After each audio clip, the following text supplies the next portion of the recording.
안녕하세요. 여러분이 보내주신 소중한 자료들을 함께 깊이 들여다보는 시간입니다. 오늘은 치유와 지각의 수정이라는 그 발췌문을 좀 살펴보려고 하는데요. 이게 치유를 단순히 몸을 고치는 걸 넘어서 우리가 세상을 보는 방식, 그 인식을 바로잡는 과정이라고 설명을 하더라고요. 우리 생각이 현실에 어떻게 영향을 미치는지 좀 흥미로운 관점들을 같이 따라가 보시죠. 이 글에서 되게 재밌는 부분이 이거예요. 치유가 신의 생각과 닮은 유일한 생각이다. 이렇게 말하면서요. 어떤 형제가, 그러니까 다른 사람이죠. 자신을 아프다고 생각할 때 그건 스스로를 온전하지 않다고 여기는 거잖아요. 그런데 만약에 우리도 그 사람을 그렇게 본다면 그건 나 자신과 그 형제 모두에게 어떤 왕국, 여기서 말하는 그 온전함의 상태를 흐릿하게 만드는 거래요. 왜냐면 질병이나 분리는 신에게서 온 게 아니니까 우리가 그걸 사실로 본다는 것 자체가 뭔가 잘못 인식하고 있다는 뜻이겠죠. 네, 맞습니다. 여기서 이제 왕국이라는 건 글자 그대로 어떤 장소를 말하는 게 아니라 완전한 정신적 온전함의 상태, 뭐 그런 걸 의미하는 거죠. 그리고 치유는 단순히 병이 낫는다는 개념보다는 성령을 나눈다고 표현하는데요. 이걸 통해서 나와 상대방의 그 왜곡된 인식을 바로잡는 과정이라는 거예요. 그래서 둘 다 온전함을 회복하고 왕국 안에 있게 된다. 이런 개념으로 접근합니다. 결국 통합하고 확장하는 어떤 창조의 과정을 반영하는 셈인데요. 여기서 제일 중요한 게 마음의 법칙입니다. 우리가 투사하거나 혹은 확장하는 것. 그게 바로 우리 현실이 된다는 거죠. 와, 마음의 법칙. 이거 진짜 중요한 개념 같은데요. 그러니까 우리가 다른 사람한테서 뭘 보느냐가 결국 내 믿음을 반영하고 그게 내 현실을 만든다는 거잖아요. 근데 이 법칙이 우리가 사는 이 세상이랑 그래서 말하는 그 왕국 안에서 좀 다르게 적용된다는 점이 특히 흥미로워요. 어떻게 다른 건가요? 네, 아주 중요한 포인트입니다. 이 글을 보면요. 우리가 보통 경험하는 이 세상 있죠. 왕국 밖이라고 표현되는 곳. 여기서는 이 법칙이 학습의 형태로 나타난다고 해요.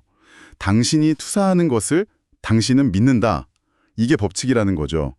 즉, 다른 사람에게 어떤 생각이나 감정을 던지면 그걸 투사한다고 하는데 그러면 그게 내 안에 있는 믿음이 되고 그걸 통해서 나 자신을 배우게 된다는 의미예요. 예를 들어서 남한테서 계속 뭔가 비판적인 면만 보인다면 내 안에 비판적인 믿음이 있구나 하고 배우는 식이죠. 아하. 그러니까 내가 남한테 던지는 생각이 일종의 거울처럼 나를 비춰준다는 거군요. 네네. 그럼 왕국 안에서는요. 거긴 배움이 필요 없다고 하셨잖아요. 네, 그렇습니다.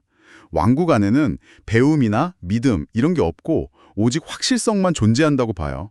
그래서 법칙이 창조의 형태로 나타납니다. 이때는 당신이 확장하는 것이 당신이다 라는 법칙이 적용돼요. 투사가 약간 분리를 기반으로 한다면 확장은 사랑이나 온전함을 기반으로 그냥 자연스럽게 퍼져나가면서 존재 자체가 되는 것에 더 가깝다고 볼 수 있어요. 전자는 내가 믿는 걸 현실로 만들어내는 방식이라면 후자는 그냥 내가 곧 그것인 상태, 뭐 이렇게 이해해 볼 수 있겠네요.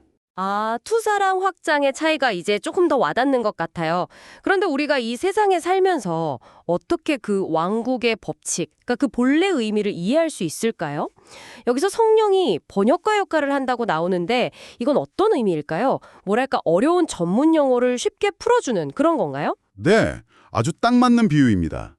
성령은 그 신의 법칙, 즉 왕국의 법칙을 우리가 이해할 수 있는 형태로 번역해주는 역할을 한다고 설명해요. 형태는 우리 수준에 맞게 좀 바꿔주지만 그 본질적인 의미 있잖아요. 사랑과 온전함이라는 그 의미는 절대 바꾸지 않는다는 거죠. 중요한 건 겉모습, 형태가 아니라 변하지 않는 그 내용이니까요. 그런데 이 번역을 제대로 이해하려면 좀 주의할 점이 있어요. 상반된 두 개의 목소리, 그러니까 뭐랄까 분리의 목소리랑 통합의 목소리를 동시에 들으면서는 이걸 이해할 수 없다는 거예요. 아, 두 개를 동시에 들을 수는 없다. 네.